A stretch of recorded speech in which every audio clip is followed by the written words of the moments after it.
So if you guys heard about this thing where a grown man is tormented by undead children stuffed inside of furries.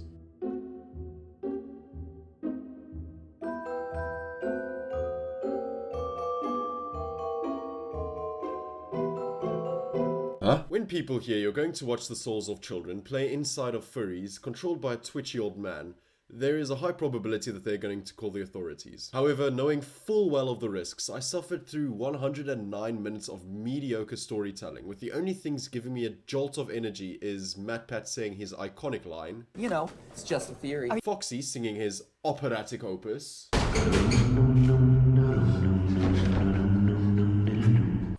and Balloon Boy. Let me start off by saying I am the demographic for this movie. My introduction to Five Nights at Freddy's is 9-year-old me watching Dan TDM playing a Minecraft horror map about FNAF.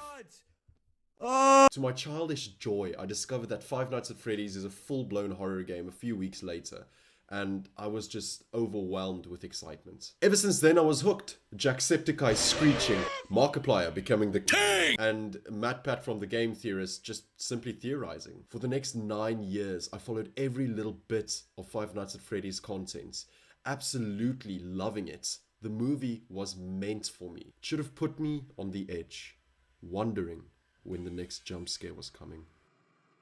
Then came this cuck.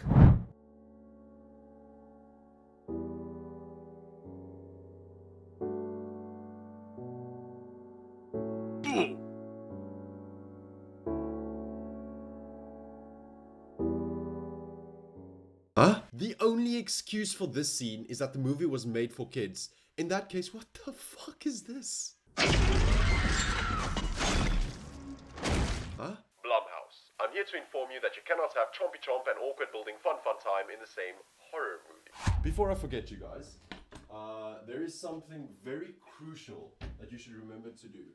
Something very imperative. Please just simply remember to subscribe to the channel, since I'm trying to very aggressively go back to YouTube to accomplish a goal, and your help to help me reach that goal would mean so much. Also, if you hit that button, you have officially done your part to help a starving kid in Africa. 1K subs by February. Here's a quick basic rundown of the movie. We start off with our protagonist, Mike Schmidt, got fired from his job for a very, very understandable misunderstanding. Mike?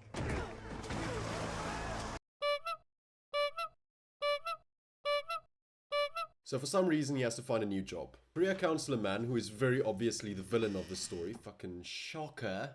Coffee? You know, it's not that easy. Sorry? I have a job for you. Points him to Freddy Fazbear's pizza place. Initially Mike Shit rejects the job, but quite literally 8 minutes later accepts it again. White people. The man's job is literally to sit in a room for 6 hours straight and make sure to not do two things. Make sure to not fall asleep, and make sure no rascals enter the building. Mr. Shit fails to do them both. Americans. Michael also has a schizophrenic little sister that speaks to the souls of trapped children inside of animatronics. You're sitting on my friend. As one does. So Michael naturally sleeps through the first night and also the second night, and during the third day, the before mentioned rascals manages to break in. Quite honestly, these people breaking in gave us one of the only cool scenes in the movie. A cupcake smooches a man to death. Hank the biker is just absolutely hilarious.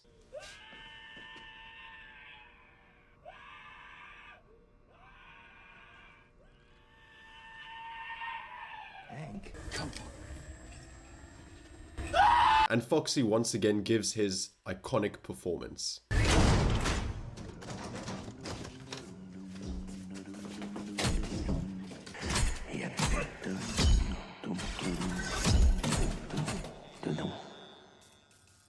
Also at the very end, something actually properly scary happens.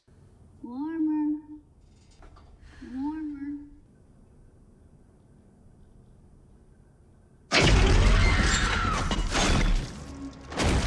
So on the third night, Mr. Shit has to take Schizo's sister together with him to work. For some reason, something very little and unsevere happened to the babysitter. Long story. I'm sure everybody in the audience knows how difficult it is to make a new proper friend. How difficult it is to actually connect with somebody, to like have shared hobbies and interests and all that. Like, it's a really tough thing to do. Turns out that Sister Schizo clicked with the worst damn boy band ever created. Come on, I want you to meet the others. So the furries try to kill Abby. They fail. The puppet master is revealed, and oh look, it's the counselor. What? Anyways, his plan also fails.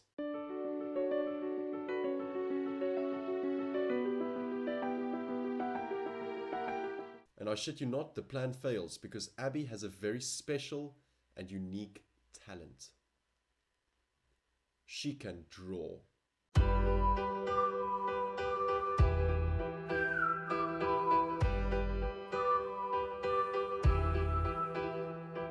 So here's what the movie has. 2 jump scares, of which one is fucking Balloon Boy.